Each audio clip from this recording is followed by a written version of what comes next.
En la enseñanza anterior dimos inicio a la exposición del capítulo 11 de nuestra Confesión de Fe Bautista de Londres de 1689.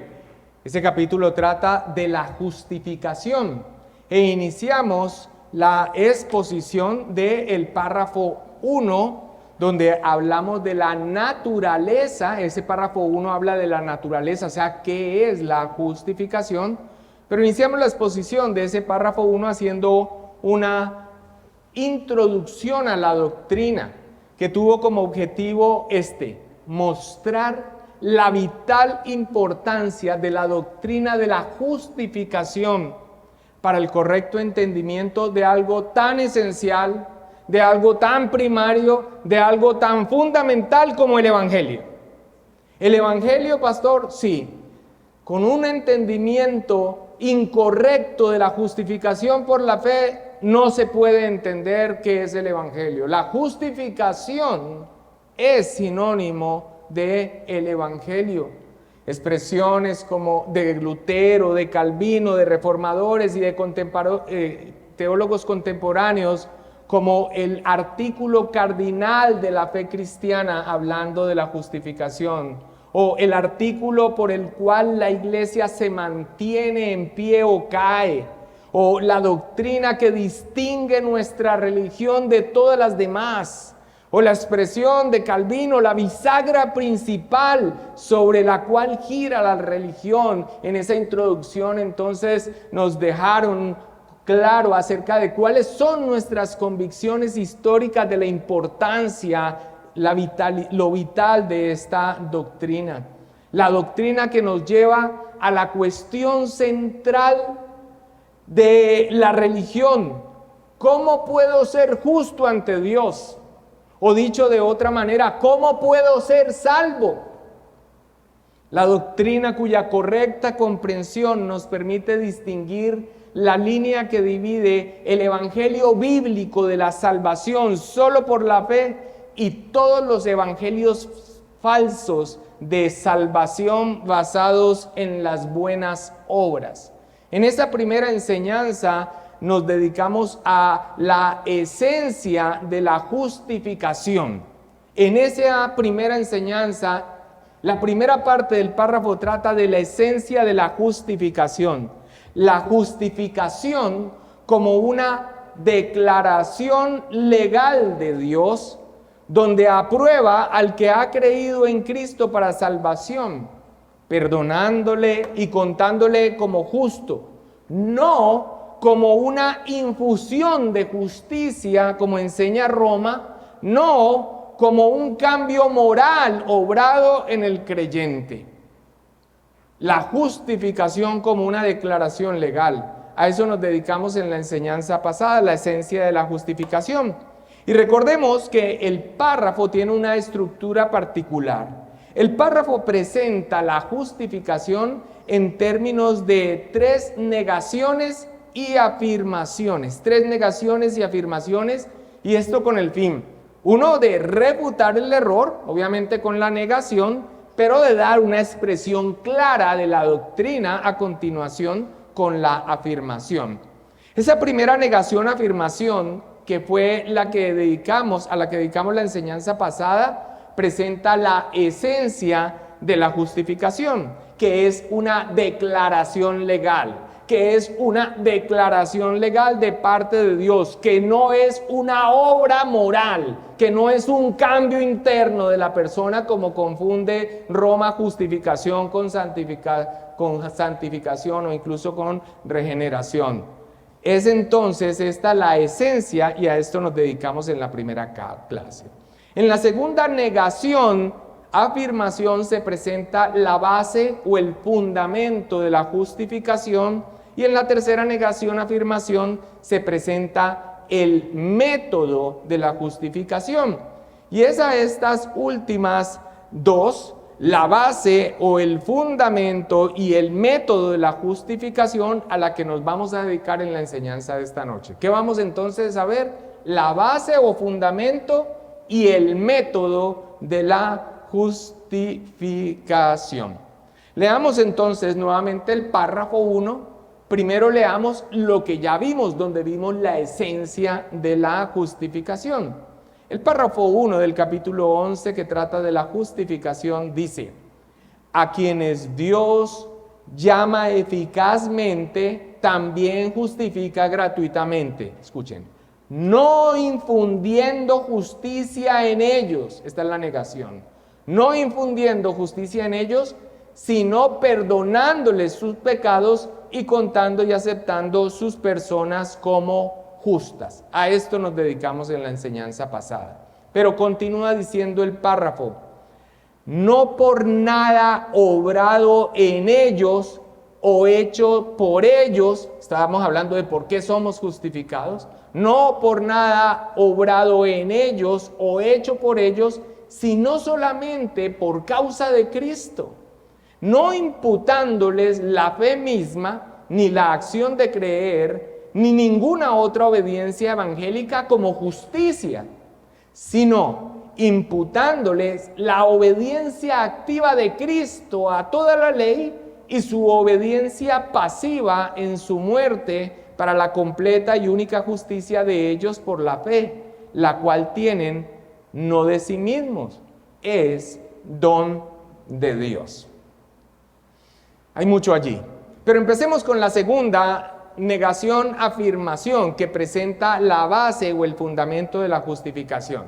Dice ese pedazo del párrafo sobre esta base de la justificación: no por nada obrando en ellos o hecho por ellos, sino solamente por causa de Cristo. Cuando explicamos la primera negación que hace el párrafo en esa primera parte, donde vimos que dice no infundiendo justicia en ellos, nos fue necesario referirnos a lo que esta segunda negación, lo que en esta segunda negación se señala: no por nada obrando en ellos o hecho por ellos. Y nos tocó desde la clase pasada tocar esta negación porque la tergiversación de Roma al afirmar que la justificación se trata de un cambio moral que Dios hace en la persona, a lo que se refiere con infundiendo justicia, transmitiendo justicia, pues resulta, según Roma, en que la aprobación divina de esa persona, que Dios la apruebe para salvación, se hace sobre la base de una justicia real en ella. O sea, que Dios los aprueba porque son justos realmente. Por eso, en esa primera negación, no infundiendo justicia, de alguna manera nos referimos a esta segunda que dice no por nada obrado en ellos o hecho por ellos. Esto es lo que se rechaza más específicamente en esta segunda negación, que la base de la justificación, de la aprobación divina para salvación de un hombre, no es nada obrado en ellos o hecho por ellos. Esa no es la base. Cuando una persona llega a una iglesia de convicciones con una teología reformada, bíblica, y dice: llevo 20 años en el evangelicalismo, gloria a Dios, bienvenido.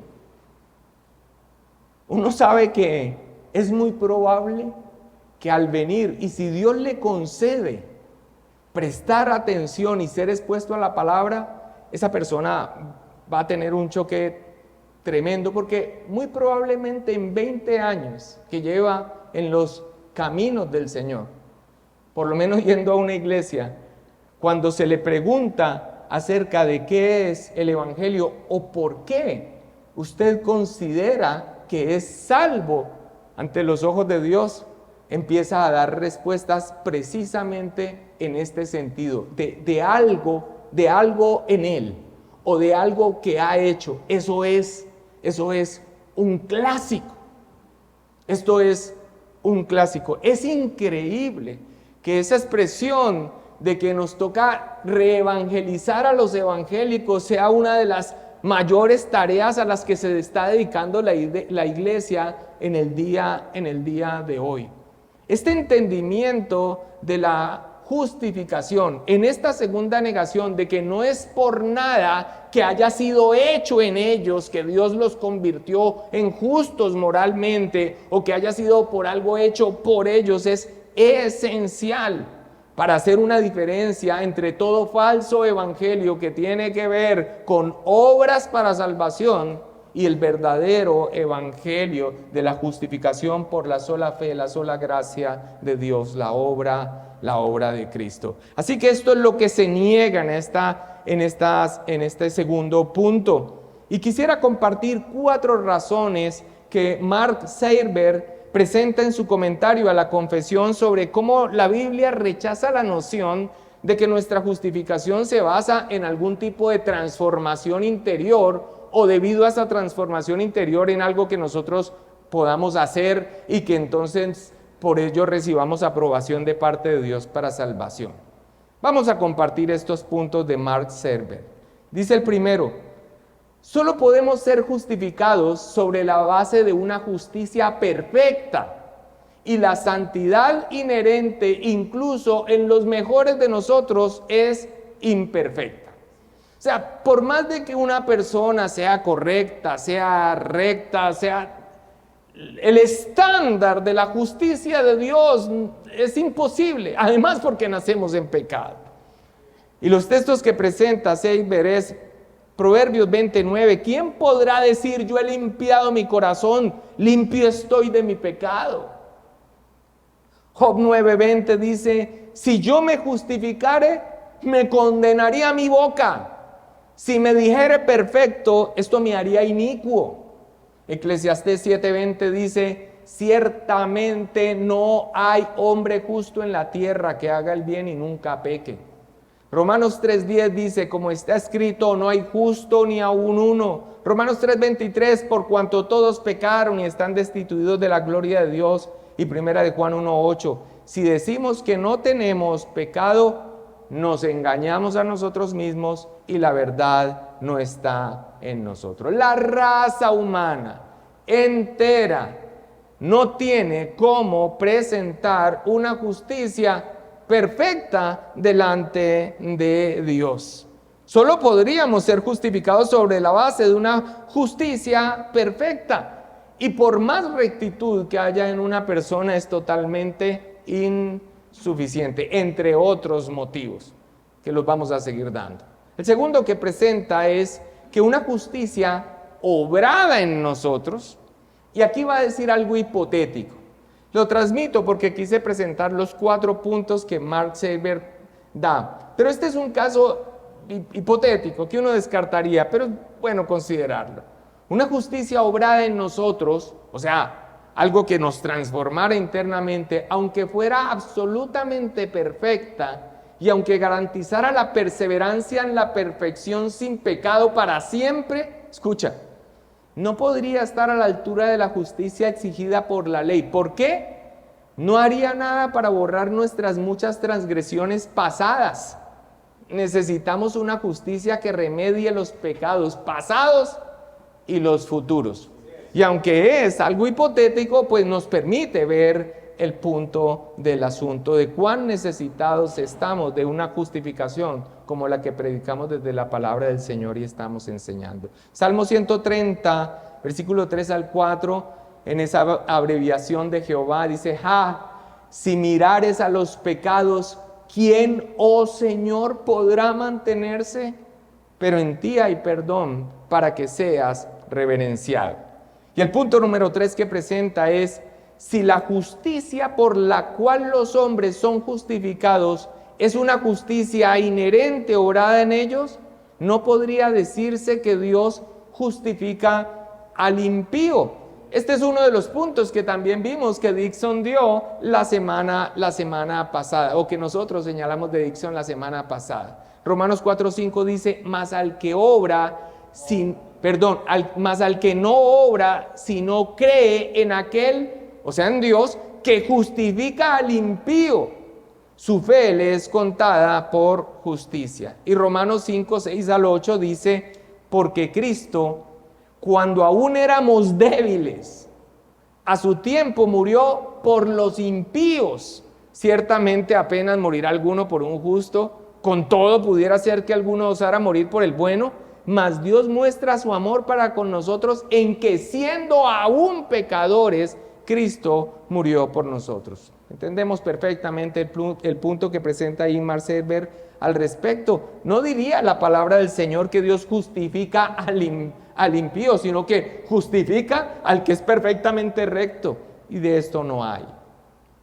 Y el cuarto punto es que nuestra justificación no puede basarse en nada obrado en nosotros, porque la Biblia declara explícitamente que la justicia por la cual somos justificados no es la nuestra. Y esto nos lleva entonces al punto. Esta cuarta razón que presenta Serber nos introduce en la afirmación que nuestra confesión de fe hace ante el error que acaba de denunciar, y en la que se nos muestra cuál es entonces sí la base, el fundamento, no en nosotros, no en nada obrado en nosotros, no nada hecho en nosotros, sino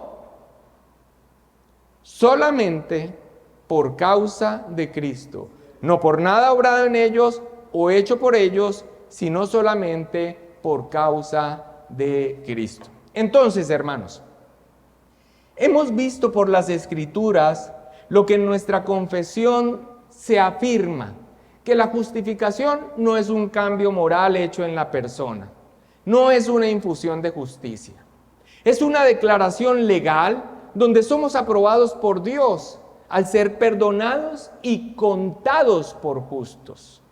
Y acabamos de confirmar por la palabra de Dios que la base de esa declaración divina no es algo que se haya hecho en nosotros o que hayamos hecho nosotros.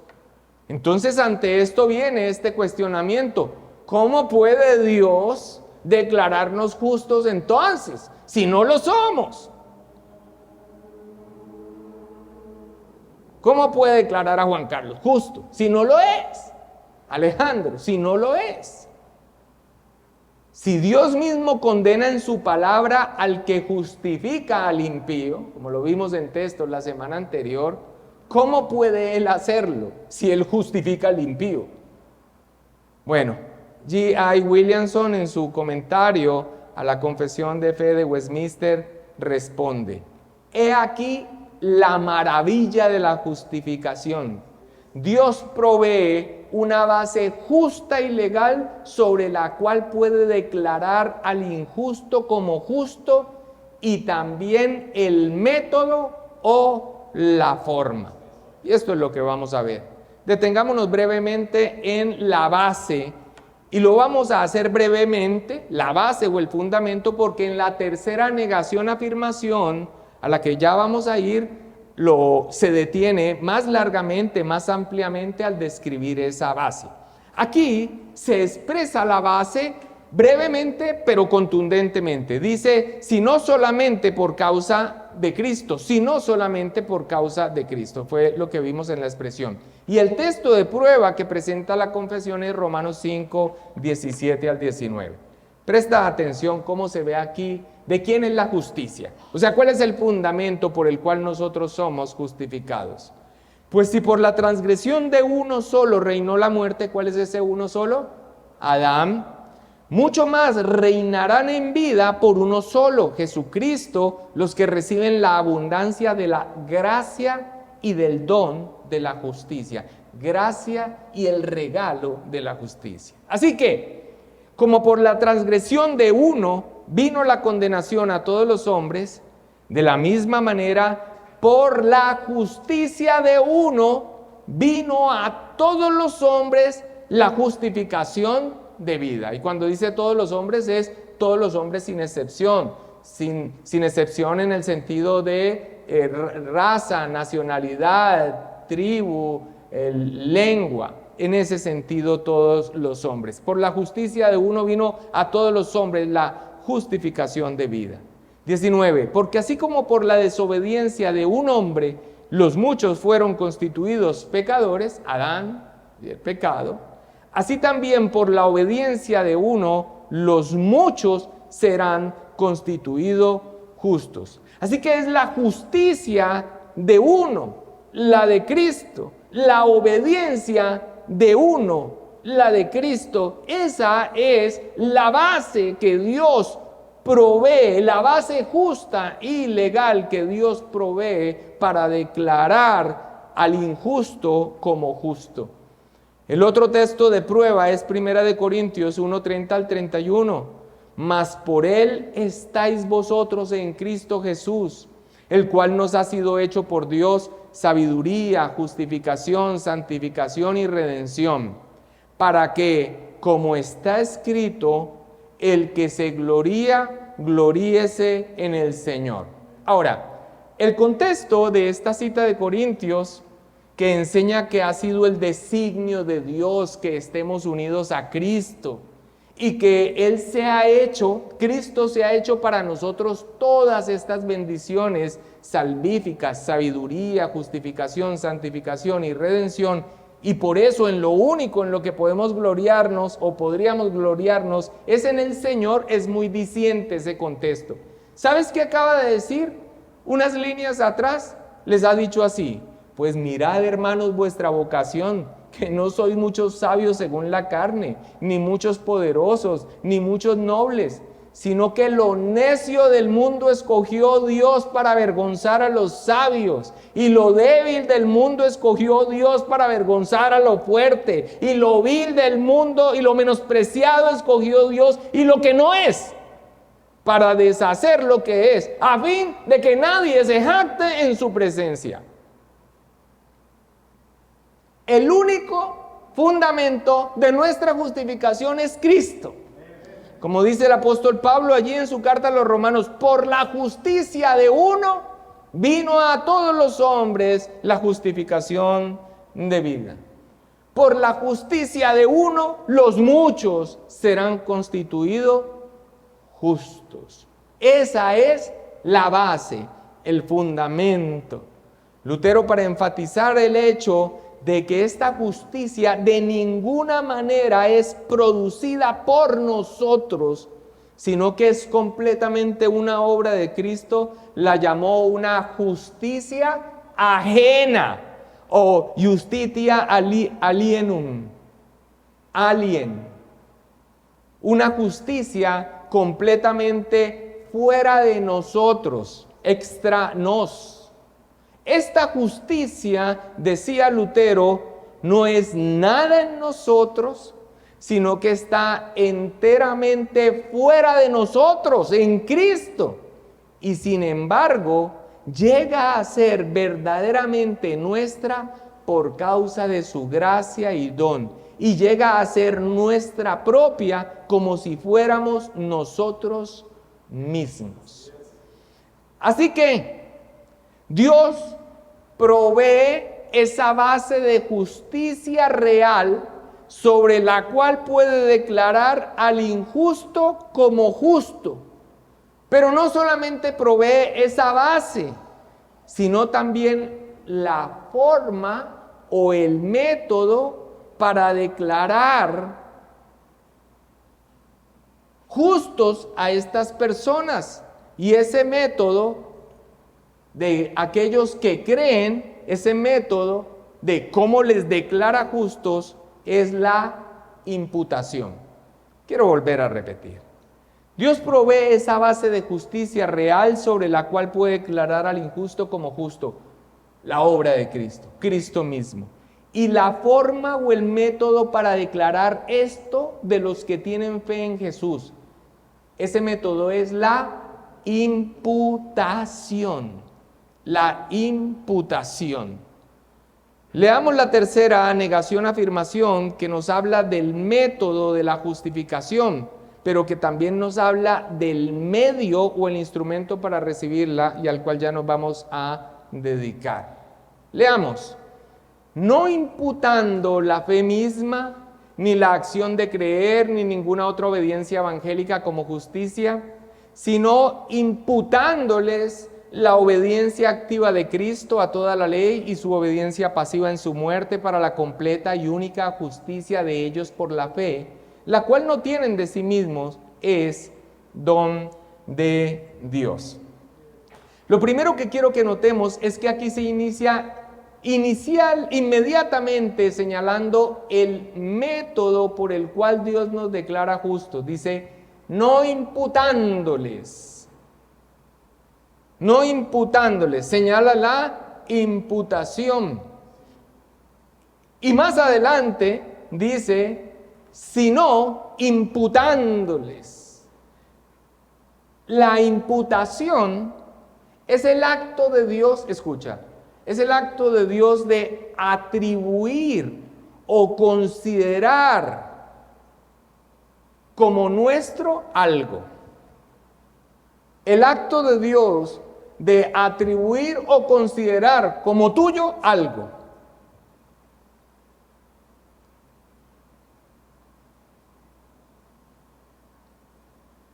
En el caso de la justificación, Dios considera la justicia de Cristo, la base, como nuestra, que nos pertenece. La base es nada hecho en nosotros, nada hecho por nosotros. La base es Cristo, su obra. Esa es la base. Y el método para declararnos justos es por medio de la imputación. Nos imputa, nos atribuye, considera como nuestro algo que las justicias de Cristo. En el caso de la justificación, Dios considera la justicia de Cristo como nuestra, que nos pertenece. Ahora, cuando nosotros estudiamos las doctrinas, las enseñanzas de la palabra de Dios, nos encontramos con esta idea de atribuir justicia o culpa a alguien. Y esto es porque la forma como Dios se relaciona con el hombre es en una relación de pacto. En esas relaciones de pacto hay un representante del hombre ante Dios, cuyas acciones son consideradas como las acciones de quienes representa. Y es la imputación, la atribución, considerar como de alguien la forma como Dios trata en esa relación de pacto, en esa relación pactual. Repito, esta enseñanza la encontramos en la Escritura, donde Dios atribuye justicia o culpa a alguien. Y la razón es porque la forma como Dios se relaciona con el hombre es a través de una relación de pacto. Y es propio de una relación de pacto que haya un representante de un grupo o una cabeza pactual o una cabeza federal. Lo que esa cabeza o ese representante haga, se le imputa o se le atribuye o se considera como de aquellos a quienes representa. Así que esto es algo que encontramos en la palabra del Señor, en algo tan esencial para nosotros como las relaciones pactuales de Dios. No es raro encontrar entonces en la palabra del Señor atribuir o imputar. Cito aquí a Wayne Gruden en su manera sencilla de explicar al traer ejemplos de imputación. Cuando Adán pecó, su culpa nos fue imputada a nosotros.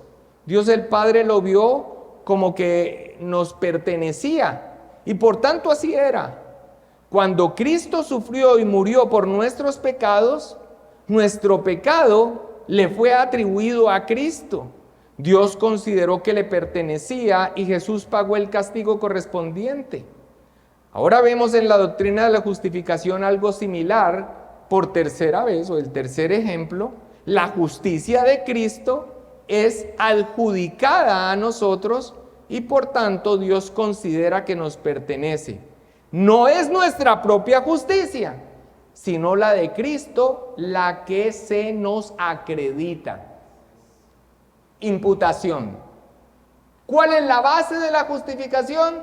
La base de la justificación son las justicias de Cristo, Cristo mismo, sus obras. ¿Y cuál es el método por el cual Dios declara justo? Por imputación, por imputación. Así que, volviendo al cuestionamiento que nos presentamos hace un momento al hablar de la base de nuestra justificación, ¿cómo puede Dios declararnos justos si no lo somos? Si Dios mismo condena en su palabra al que justifica al impío, ¿cómo puede Él hacerlo? Pues la respuesta es por imputación. No está siendo injusto Dios, no está actuando aleatoriamente. La base es real, maravillosa y gloriosa. Y el método es la forma como Dios se relaciona en sus relaciones de pacto con el hombre, un aspecto de esa relación pactual, atribuir o imputar por representación. G.I. Williamson responde: por medio de la imputación puede hacer que el pecador posea legalmente la justicia, rectitud, y que sea liberado de su culpabilidad siendo aún pecador. La imputación significa suponer, pensar o contemplar. Pone un ejemplo: cuando se supone o se piensa que un hombre es culpable, se queja de que le están imputando falsamente la culpabilidad. Lo consideran algo que realmente no es. Así es con nosotros. Dios, sin hacer mal, nos considera justos, rectos. La razón por la cual Dios puede hacer tal cosa es que Cristo cumplió la ley perfectamente y así obró una rectitud, justicia perfecta, la cual ofreció libremente al Padre en representación para este propósito. Dios es capaz de aceptarnos como libres de la culpa. La razón es que Cristo se colocó en nuestro lugar y en vez de nosotros, para que Dios pudiera considerar que nuestra culpa le perteneciera a Cristo. Fue condenado, así como nosotros somos justificados. Ahora, la negación que encontramos a continuación de no imputándoles la fe misma, porque nos quedamos en imputación solamente, no imputándoles la fe misma, ni la acción de creer, ni ninguna otra obediencia evangélica como justicia, expresa James Renihan, es que la justificación o la negación que se va a hacer es que la justificación resulte de un acto humano, como el acto de la fe o la obediencia evangélica, o sea, creer en Cristo, como si esa fuera nuestra justicia. Va a hacer esta negación ahora. Ya ha hablado del método, pero ahora va a ser una negación.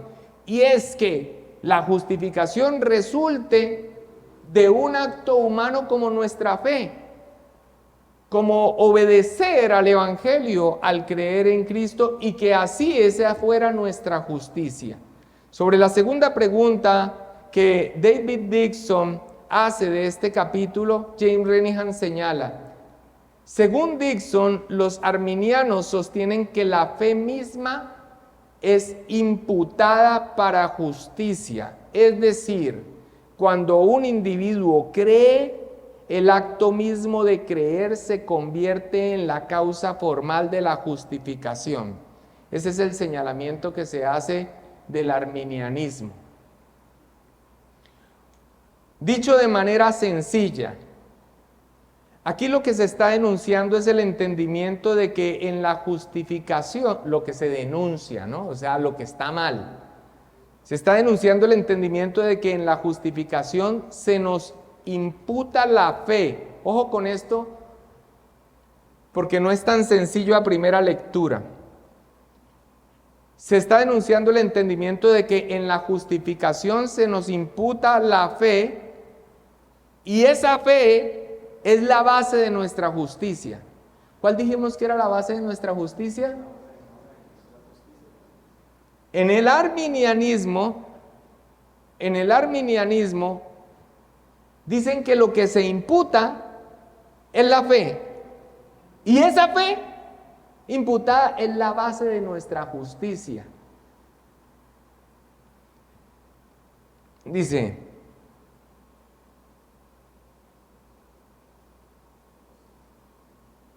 o sea, que somos justos sobre la base de nuestra fe. Y como responde Renihan rechazando esto, la única obediencia que da justificación es la de Cristo. Así plantea David Dixon su pregunta 2 sobre el capítulo de la justificación. Mira, ¿justifica Dios a los hombres imputándoles como justicia la fe misma, el acto de creer o cualquier otra obediencia evangélica? La respuesta es no. Y presenta un listado de pasajes que ya ha citado como evidencia que la justificación no tiene como base algo hecho en nosotros o por nosotros o inherente a nosotros, y nos dedicamos bastante a ellos en la clase pasada. Continúa Dixon. Pues bien, ¿no yerran los arminianos que sostienen que la fe misma y el acto de creer nos son imputados por justicia? ¿Yerran o no yerran? Sí. ¿Por qué razones son refutadas? Y vienen las respuestas. Porque la fe es aquello por lo cual recibimos la justicia. Hechos 20:18, ya lo vamos a leer. Por lo tanto, si es aquello, la fe, depositar la confianza en Cristo. Por lo tanto, si es aquello por lo cual recibimos la justificación, o sea, la aprobación, no puede ser la justicia misma. Porque aquello que se recibe es muy diferente y otra cosa de aquello por lo cual la recibimos. Lo leo otra vez. Lo voy a volver a leer otra vez. Porque la fe es aquello por lo cual recibimos la justicia. Cuando nosotros creemos en Cristo Jesús para salvación, la respuesta de Dios ante esa fe que hemos depositado en Cristo Jesús es que Él nos justifica. Mediante la fe que hemos depositado en Cristo, el Señor nos declara justos e inocentes, sin pecado y merecedores del cielo. ¿Sobre cuál base? Las obras de Cristo. ¿Y cuál es el método? La imputación.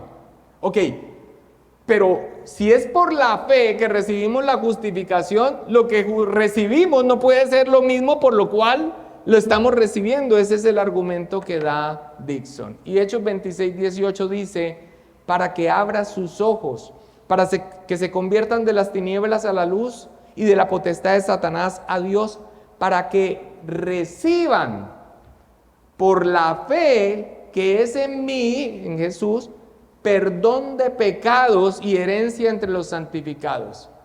Para que reciban perdón. Eso es uno de los aspectos que hablamos de la justificación por la fe que es en Cristo Jesús.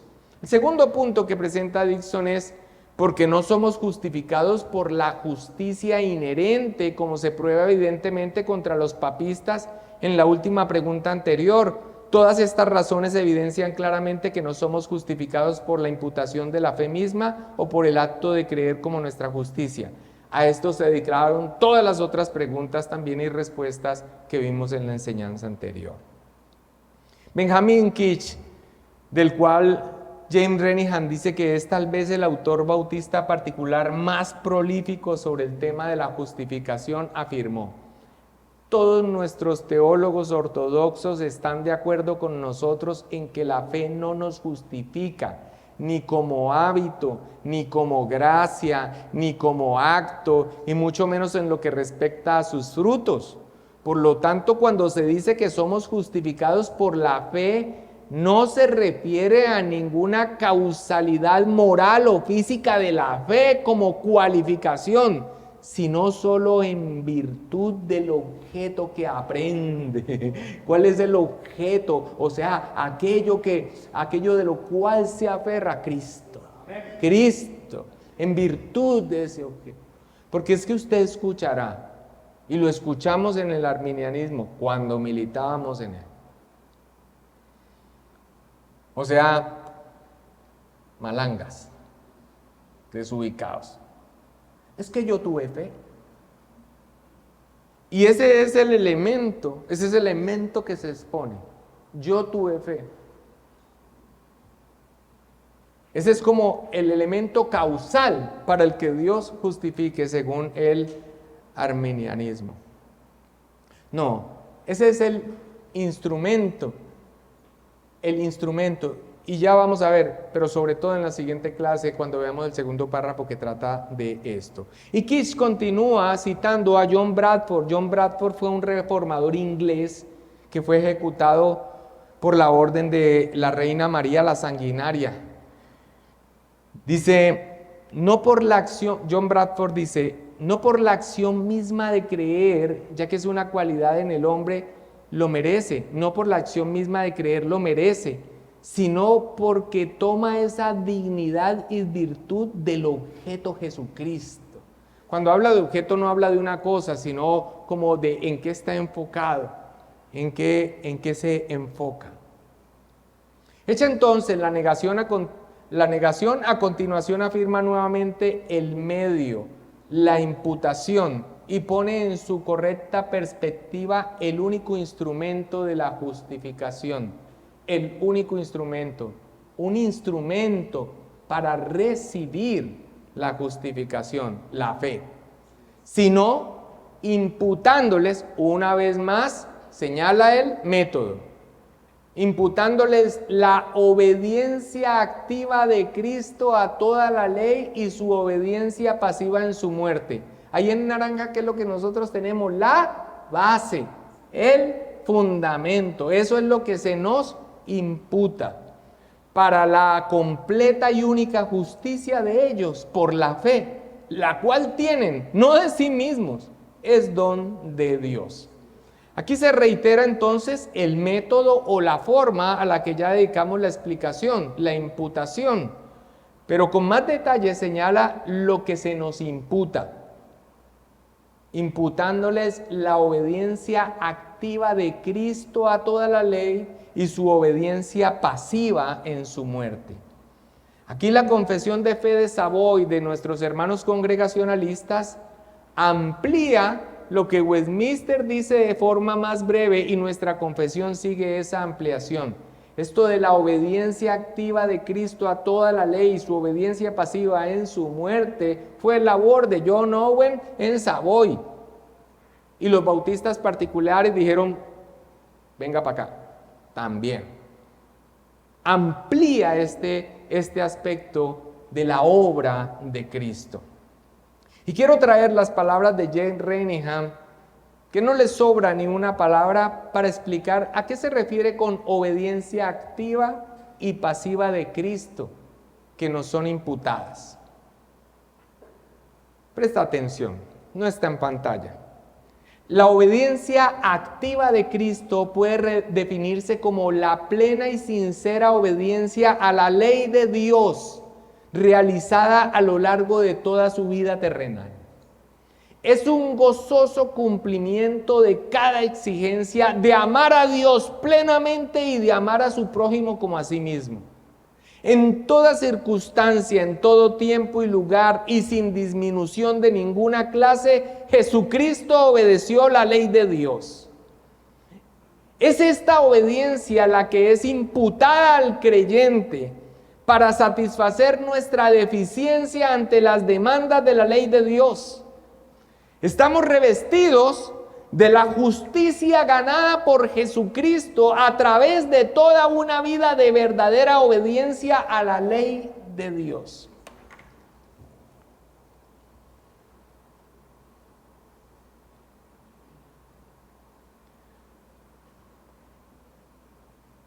Cuando el Señor te ve,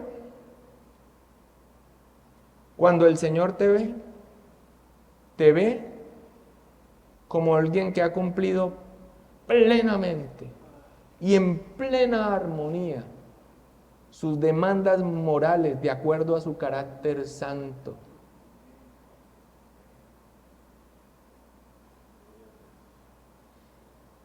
¿Qué dijo de su Hijo? Este es mi Hijo amado en el que tengo complacencia. Miren, estos aspectos doctrinales, el que no los entiende o el que los descuida, vive la vida cristiana ahí como medio tratando de hacerle el quite y el ole a sus concupiscencias y ahí más o menos. No, mis hermanos, o sea, si nosotros no tenemos presente la gloria del Evangelio, la gloria de la obra de Dios, la gracia de Dios en Cristo Jesús,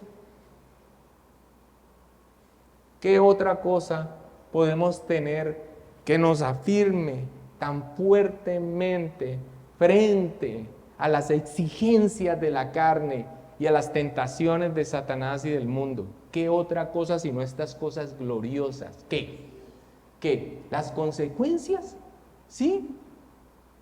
En tu carne vas a decir, no, yo las he evado. Son estas cosas. Son estos tesoros gloriosos.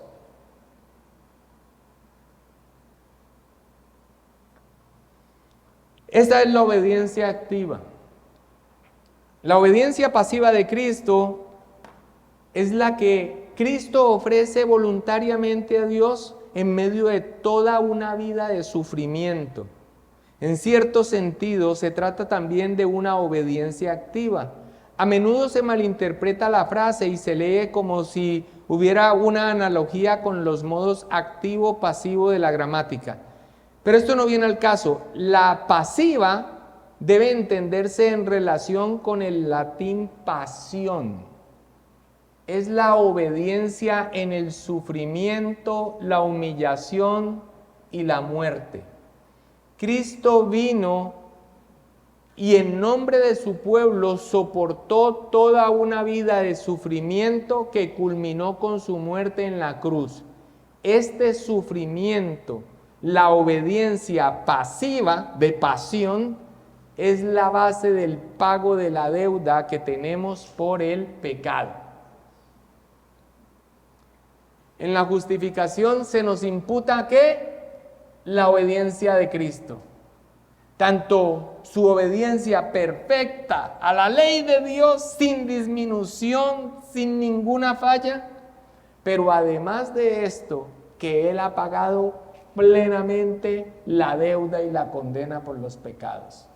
No es solamente su muerte que nos deja en blanco, o sea, perdonados, sino que sus justicias nos son atribuidas.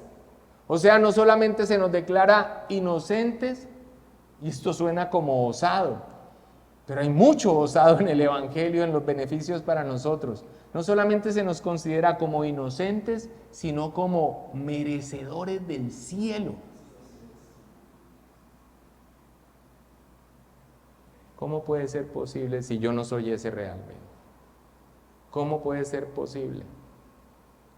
Ese es el bendito evangelio para todo aquel que en él cree. Es justificado. ¿Cómo puede justificarme si yo no soy justo? Porque él provee una base legal y perfecta, las obras de Cristo. ¿Y cómo lo hace? Por imputación, te lo atribuye a ti. Te lo atribuye a ti.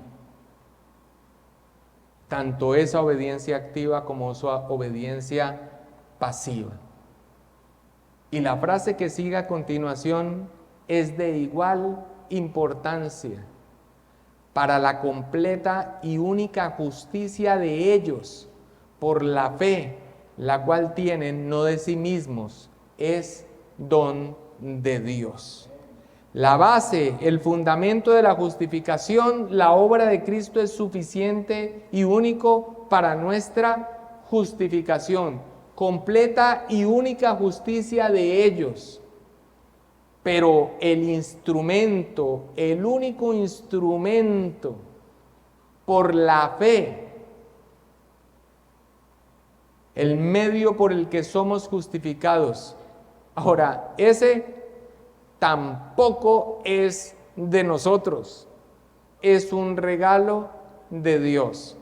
Porque por gracia sois salvos por medio de la fe, y esto no de vosotros, pues es don de Dios, no por obras para que nadie se gloríe.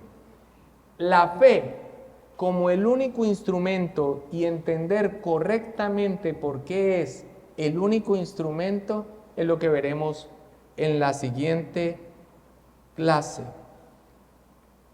Pero nos quedamos con esto. ¿Tuviste fe? ¿Tienes fe? ¿No te confías en ti mismo? ¿Has creído en el glorioso Salvador? ¿En el precioso Señor Jesucristo? ¿En Él? Porque te ves a ti y sabes que necesitas un Salvador. ¿Has depositado tu plena confianza en algo fuera, alguien extra nos, fuera de ti, en otro, en Cristo? ¿Es Él el objeto? ¿En Él has confiado? La respuesta de Dios es justificación, aprobación, atribuir, imputar las perfecciones de Cristo a ti y por su obra perdonar tu pecado. Así lo ha hecho Dios y lo ha hecho por medio de la fe. Y esa fe que has tenido es un regalo de Dios. No brotó de ti, no brota del hombre en su estado natural, es también un regalo. Así que ante todo esto, ¿qué decir? Toda la gloria es para Dios, solo a Dios la gloria. Terminemos con esta expresión, esta reflexión de James Renihan, donde dice: finalmente, para que todo redunde en la gloria de Dios, la confesión afirma que todo esto debe ser imputado a Dios, ya que la fe misma debe ser vista como un don divino. Nada acerca de nuestra salvación, desde el primero hasta el último, puede atribuirse al esfuerzo humano.